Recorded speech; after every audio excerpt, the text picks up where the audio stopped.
So the great and powerful wizard of Sam Harris posed an analogy. He tried to describe what Trump is doing in his vision, and then supposits your reaction as if it's the rational reaction, negating any other possibility that he could potentially be wrong. He's clearly just taking this as a his opinion, and spinning it into an analogy that he thinks works, but makes no goddamn sense whatsoever. So let's take a little listen. I'd like to break it down, if I may, because I find problems with this analogy to begin with. I'll point that out, and then let's disseminate, and maybe, I don't know. Well, I have issues with Sam Harris's analogy on this. Let's just say that I don't agree. I come here to challenge you and see if you're as good as they say you are. Do you want trouble? Just imagine you're on an airplane cruising at 30,000 feet, and at some point near the end of the flight, you see the pilot come stumbling out of the cockpit, and he appears just visibly drunk or insane. Okay, starting right there. Mischaracterization. That's where I'd start with this, because he's talking about Trump coming out of the cockpit claiming that he's either visibly drunk and or insane. Trump is neither of those things. He's a arrogant blowhard, millionaire, billionaire, whatever the fuck you want to call him. He's definitely got his own issues. Drunk or insane? By whose standards? There, Sam. You clearly have passed judgment, and I'm pretty sure you've never talked to him. I'm fairly positive that you do not have the capability to reason with somebody like him. No, you would start with insult because you've already made up your mind. You are the intellectual SJW. Let's put it that way. And quite frankly, I do admire a lot of your work, but in this analogy, drunk or insane, you're going to start there as a presumption of the last 4 years of this particular presidency as drunk or insane? How so? How so? How about you be in his seat, facing the things he faces? And let's also start out that you're talking about he's the pilot of a plane, right? Well, the first part of your analogy is a false equivocation all to begin with. This country, obviously, not taking this literally, is not a style of a plane. Actually, the more inept way to put it is you're in a plane and the director of air traffic control is trying to get all the air traffic control people, 535 of them, to at least agree on something so that they can get planes to land. Because right now they're just arguing amongst themselves. Some of them have decided to try and get the air traffic control director fired. Others have tried to stonewall and stop and actually refused any orders that might have been given from the air traffic director flat out. And then they go on their social media and blast about how much he's a racist, bigot, homophobe. Because why not? Now they just maligned his character without actually any evidence thereof. They just don't want to do what he's doing, so therefore they're just going to call him names. Then you have other people there that will work with him because they rather like or respect him in some way. And then you have some that are the ass kissers. Like in Office Space, the guy that wore the same suit, same Hawaiian shirt, held the same mug, tried to be exactly like Bill Lumbergh. Those guys also exist there too. So you have a room of 500 plus people, all of them bickering amongst themselves. Only a few of them are actually listening to the director trying to land the planes. You are on those planes, and knowing that the chaos in the air traffic control area has gone fucking AWOL. And the people that you have landing your plane happen to say, I don't want you to land that plane here because it's gentrified and it is this landing strip is for black people only. That's the kind of situation we're in, actually, Sam. Not he comes out drunk or insane, but I digress. Let's continue. Let's say he gropes one of the flight attendants. Mischaracterization again. And I know what you're referring to in this, that he said that they'll let you do it, that he went up and, they can grab him. And it's rather inappropriate, actually. I do agree that it was grotesque and disgusting. But in that, at least he wasn't lying about getting his dick sucked like the Clintons. I did not have sexual relations with that woman, that motherfucker said in Congress. That's why he got impeached, Sam. Do you see that same kind of thing happening over with Trump? He slept with a prostitute, stripper, whatever the hell you want to call her, porn star, if that's the thing. Yeah.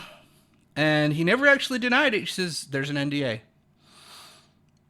Okay, well, you're still mischaracterizing. You've already made up your mind of your image, your caricature of Trump. And you don't even know him.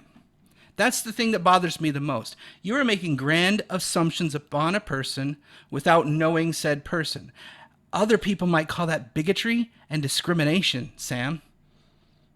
That's why I don't like it. You should not be judging unless you know that person.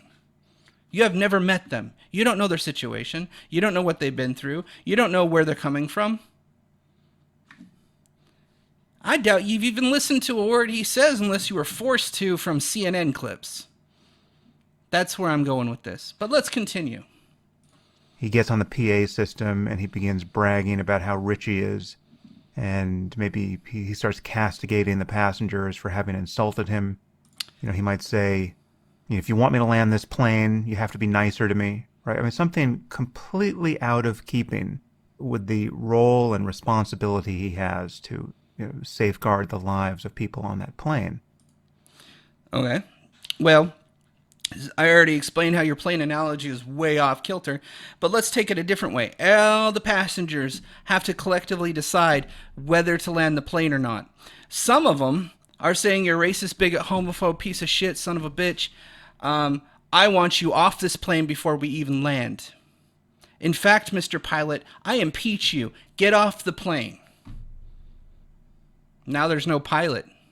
Oh, wait, but one of the stewardesses is third in line could pilot the plane.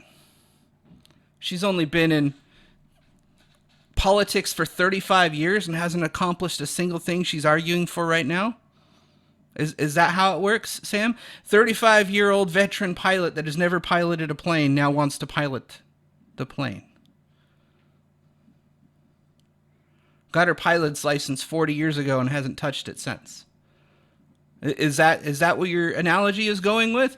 Because what you're talking about here is the assumption that the passengers are out of control. You're comparing them to the voting booth, but that's not a good analogy. He doesn't deal with us voters. We put him in office, and now he has to deal with all the legislators of the state and the federal level. He doesn't deal with us other than the rallies he comes and preaches to the choir, essentially. So I don't know where you're getting this analogy from. It's so out of touch that it hurts to listen to you blather like this. He could launch into a conspiracy theory about how the airline is really run by a shadow group of maintenance workers who have been undermining him. Right? Okay, so it's been proven that they got a fake FISA warrant to investigate his campaign. There have been people in office in positions of power for 20, 30 years. They have been sitting there. They know the people. They haven't left their position in 30 plus years. And you're going to pretend like that's a conspiracy theory? Are you trying to honestly convince me that people that have been in positions of power for 30 years don't tend to exert that power in ways they shouldn't? And you don't want to include all the different acts and laws that have gone along the way that have given those people just a little bit more power one step at a time, incrementally. Patriot Act, for example. Now people can deploy fucking troops wherever the hell they want, right? The FISA court warrants, the Steele dossier, all that fun stuff. No, it never happened, right? Right? 3 years of a Trump and Russia investigation showed that there was no conspiracy. Why was there a 3-year investigation over nothing? What triggered that investigation? Hearsay. From where? People that have been in the job for 20 plus years. So you want to pretend like that's a conspiracy theory? Sam, I thought you were a critical thinker. Are you not thinking critically about this? Is it possible that that could be true? Or are you just going to relegate it because it's against the party that you stand for? Is that the position? Since the way you finish this really outlines the way you think, unfortunately. Right, and he thinks they've been monkeying with the instruments in the cockpit. And he could fire the co-pilot. He could send him to the back of the plane and tell him not to move, right? When did he ever say he was going to fire Pence? Since we're doing a direct analogy here, how does that even make sense? That he just runs things? He has fired people that have worked against his presidency. Yes. These are the same people that people wanted fired before he got in presidency. Like James Comey. Everybody wanted him fired until Trump fired him, and then it's like, oh my God, you shouldn't have fired that guy. Wait, what? Please. Do you pay attention longer than 5 minutes? This clip is 2. Did you pay attention to your analogy? Right, and he could do a dozen other things like that in the span of an hour that prove beyond any possibility of doubt that this isn't a normal situation, right? He's not a normal pilot. And now, when it comes time to land this plane, the danger of something going wrong has been horribly magnified. Okay, in this part, I might actually agree with you a little bit. It is not a normal situation. Intersectionality has taken over large swaths of our justice system, of our federal system, of our state government. We have socialists saying we're going to riot in the streets until they get what they want. You have Black Lives Matter, who came out today and said, oh, know what? I'm holding that one because I want to do a video about it. So I'm not to disclose that one. But you do have 2.5 months of rioting over a murdered individual who should not have died, but was no goddamn saint either. And in fact, thank you to the body cam footage, he was fighting the cops. He refused to get in the car. He instead laid on the ground and said, I can't breathe, for about 5 minutes before he got pinned. He was probably already having a heart attack because he had fentanyl up his ass, along with meth. That shit will fuck you up. But no, Sam, you're absolutely right. This is not a normal situation. We have had 15 years plus of intersectional, feminist, critical race, critical intersectional theory, critical gender theory nonsense pumped into schools, pumped into philosophy, pumped into our education systems, pumped into our justice system over and over. And you're fine with it, apparently. Maybe you've stepped out of academia. Maybe that's your problem. Or maybe you agree with these people, which is even worse and more egregious. You're a neuroscientist, for fuck's sake. They're coming after you. Biology is not real to these people, Sam. There is no neurological difference between male and female. They're programmed to be that way, according to intersectional critical gender theory. So where the fuck do you get off complaining about an abnormal time with one of the symptoms being an abnormal president? He's not the cause of this shit, Sam. He is a symptom of it. And we're going to have 4 more years of the same guy because they put a crazy ass person in charge, and his only qualifications for VP was woman of color. She's a diversity hire, for fuck's sake. The most egregious thing you could do since the 1970s, when they signed the fucking Civil Rights Act and said, you know what, racism is kind of bad, maybe we should judge people on their character, on their accomplishments, on their merits, on the things that they've accomplished. Nah, race and gender, let's go back to that. That's where we're at again. It's been, what? I was born in 1978. It's my birthday today, so 40 years. And we've done about face in a way that makes it so it's not whites only into this particular establishment, it's blacks only, which makes it oh so much better and not totally racist at all. But you know what? You would be worried if you were paying the fucking attention. But you're not, Sam. You're absolutely not. And maybe that's part of the problem. And you are worried about this, quite reasonably so. You're appalled to find that control over so many lives, yours among them, has been given to somebody who is quite obviously unfit for the job, monstrously unfit for the job. By whose standards, Sam? By whose standards? You think he's unfit for the job? And Clinton was? Clinton was fit for the job. The one that would have sent us into World War III by putting no-fly zones over Syria, engaging with fucking Russia, as if they're not the type of person. Like, Vladimir wouldn't have a problem dropping a fucking nuke in Alaska. You're trying to tell me that was a more equitable choice? And not equal choice, equitable. Level the playing field, after all. You're trying to tell me that crony, crazy person, the one that lied and defended her husband when he got impeached for getting his dick sucked, and she stuck with him so she could maintain political power. Don't get me wrong.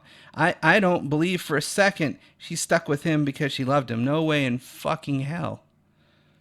She stuck with him because of the politics and the power. There's no other way around it. She wields it like a fucking hammer. She does it all the time. But no.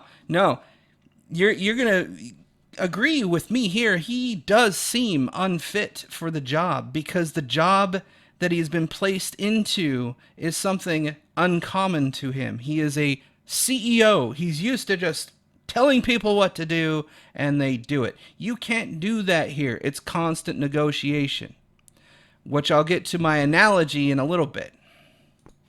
And now you find yourself worrying about this out loud and notice that there are people on the plane who are inspired by this pilot's antics and goading him on, right? And, he's now threatening to punch some old woman in the face. And the only people that punch old women in the face is Antifa, and they happen to sign with the left, Sam. So if you want to go down that road and say it's an egregious act, I agree, it's an egregious act. How about you have Bernie Bros, Antifa, far leftists stop punching old women in the street? Because they've done it a few times. In fact, Daryl Dorn, I think his name is Daryl, why don't you look him up? A 77-year-old black man was beaten to death by Antifa in the street during these riots. Do you have a problem with that, Sam? I don't see Trump supporters doing that. In fact, every clip that I've ever seen of Trump supporters with the MAGA hats, aside from fucking far-left crazy people like Richard Spencer, they're getting the shit kicked out of them. And there's tons of videos of it. They're wearing a hat. What's the next thing that comes up? Sucker punch. And you're going to say that, oh, they're goading him into punching somebody? Please. The only thing that he's been goaded into is doing what he was asked to do, and that's lock Hillary up. The problem is, she knows how to cover her ass, so there's no evidence that she did any wrongdoing. Because the FBI let her hold on to her material for fucking ever, instead of just seizing it like they were supposed to, since it's supposed to be evidence of a crime. No, we're going to give you 3 months to destroy all the evidence before we go and collect the evidence. Yeah, that's okay. Yeah, that's okay to you too, apparently, Sam, because you're fine with this. It's a part of your analogy. You're saying that he's goading, right? Not paying attention to all the things that have been going on. You're just seeing one side of the story, as usual. People are, yelling he should do it, right? And then people are turning to you as you begin to worry about this out loud, and they're claiming that you have pilot derangement syndrome, and that you should just stop whining and enjoy the flight, and that Captain Trump is making flying great again, right? So this is your situation. You're worried about obvious incompetence and distraction from the task at hand, and coming at a moment where everyone can least afford it, right? I mean, just we're in the middle of a global pandemic and a global economic emergency. We are. And the global pandemic caused a global economic emergency. And before the global economic emergency, we were actually doing better than we ever have done in the history of our country. The lowest unemployment for every demographic. Ever. Ever. Then what happens? A fucking virus from China that, according to some biologists that I trust, looks like and behaves like it was grown in a lab and not just spread by bats. China fucked us over by lying about it for about a month, letting it propagate through its citizenry and then escaping into all countries. The whistleblower, the doctors that said, hey, this is going out, could you please stop it? Well, communism does what communism does. You got to protect the image of the party. That guy went straight to the gulag. No one can find him anymore. He's probably dead. I wouldn't doubt it. That's what commies do. If you speak against the party, you're dead. You're so dead. Especially if it was public enough that people saw it. You're not going to exist anymore. Just ask Stalin how he handled those type of people. But no, man, no, you're totally right. It is a global economic crisis that could easily go back together. But who, mind you, is using authoritarian power, everything against the Constitution, everything against other doctors who disagree with certain doctors. Even Dr. Fauci says we can start getting back to a normal life, just start wearing a mask. This virus is not going away, period. The ones that are ruling with an iron fist are not Republicans. But you're siding with the people that are. So are you authoritarian, Sam? Because your analogy is based on authoritarianism. The pilot controls all the things. That's not the situation here. And I'll get to that in about 15 seconds. Right. Now the question is, and I'm posing this to our listeners, how much of your concern about not dying in a plane crash is due to political partisanship? Well, Sam, let me put it to you this way. I am not going to die in a plane crash, aka COVID or anything other. I've been exposed twice now thanks to incompetence of some doctors who are trying to hide shit from the health department because they got some people that are working there that shouldn't be doing a job that they are. They're doing some other underhanded shading shit.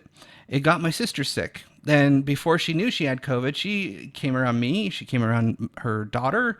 Her daughter comes here. So there is a very, fun fact. I got my nose fixed. This septum right now, it's straight. It used to be crooked as fuck because I've been punched in the face a few hundred times. I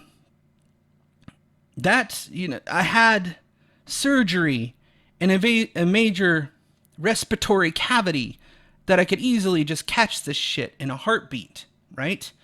Well, Sam, let me explain to you why your analogy is wrong. First off, he's not a pilot. The director of air traffic control, like I mentioned earlier. You have 535 people that are trying to land all the planes, and you're in one of them. Out of 50 planes, you're in one of them. And the local people, the pilots, might be competent, might be dicks, might be siding with one side or the other, telling them to do one thing or not. Yet here you are, trying to simplify the situation in order to make it easier to attack. This airplane analogy is trash. Plain and simple. When I heard this thing on your Sam Harris Facebook page, I had to say something because it kind of pissed me off. Trump derangement syndrome in particular, you pointed out, well, all these people, I'm telling them, oh my God, this guy's fucking crazy. Are you not listening to me? Do you see the shit he's doing? The rest of us are like, yeah, dude, no, we're not crazy. Trump derangement syndrome is when you listen to CNN, MSNBC, CBS, all those other fucking pieces of shit channels, including Fox, any of the mainstream media, and you go, well, that's true. And you don't even bother looking the facts up. For example, George Floyd. You're probably under the same impression that this man was murdered by the cops. What you didn't pay attention to is his criminal record, the fact that he resisted arrest, the fact that he was fighting with the cops, the fact that he said he can't breathe for the whole time. The gun was pulled on him because he refused to show his hands. They put the gun back and away, and then they tried to get him in the back of a car because he was clearly high as a fucking kite. And even the lady that was recording the whole thing was like, dude, just get in the car. You're gonna have a heart attack.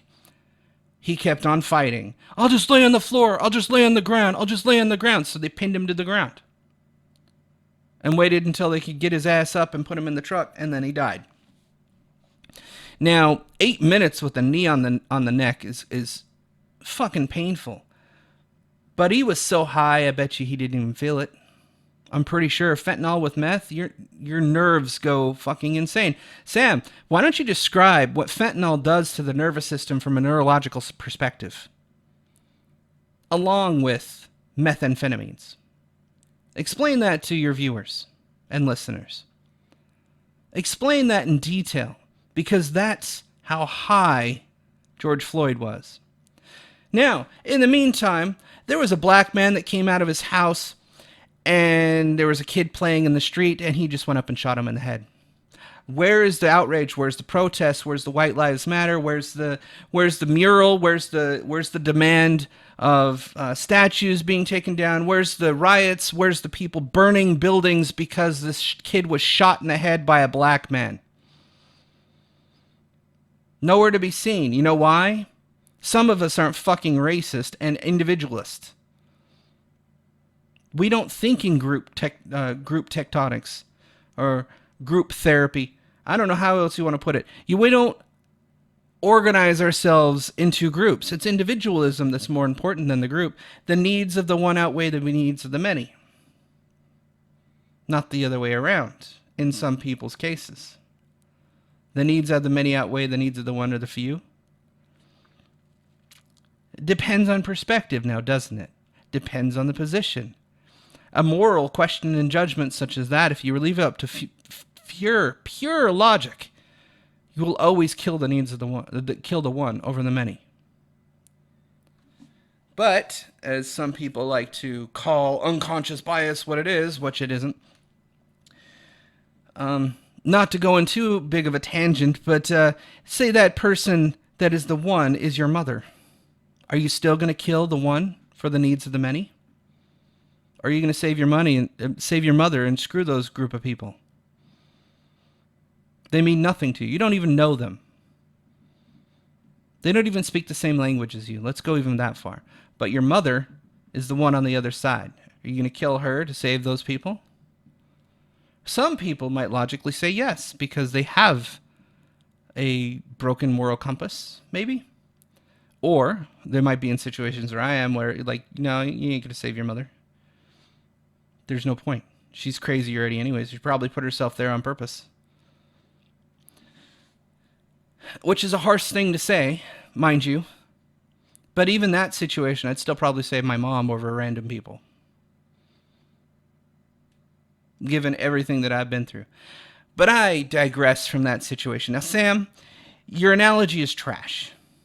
Plain and simple. You've simplified the problem into a perspective of your opinion.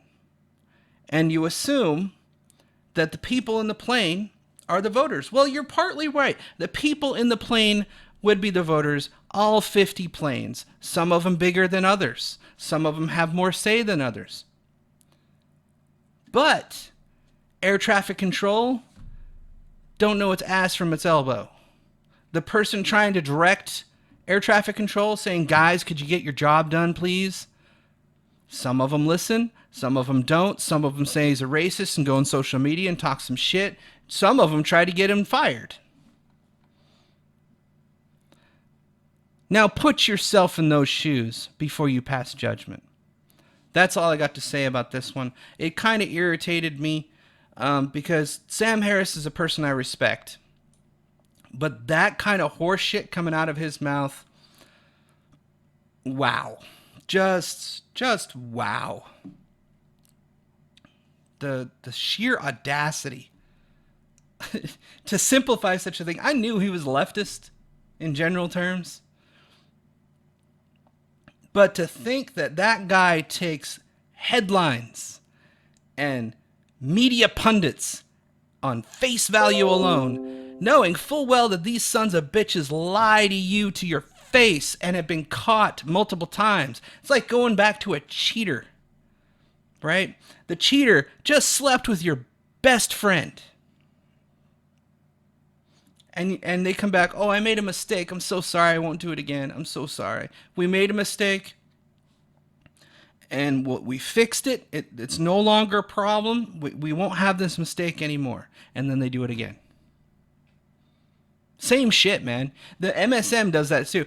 Oh, we reported on this segment and we were wrong. We had the facts incorrect, and we're very sorry about that. We tried to report in live at the time, and the facts that were given to us were just incorrect.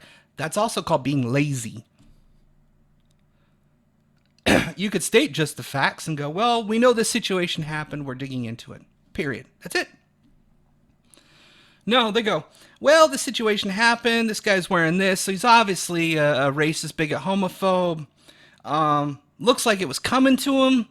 And now there's a big tragedy. This guy was unarmed.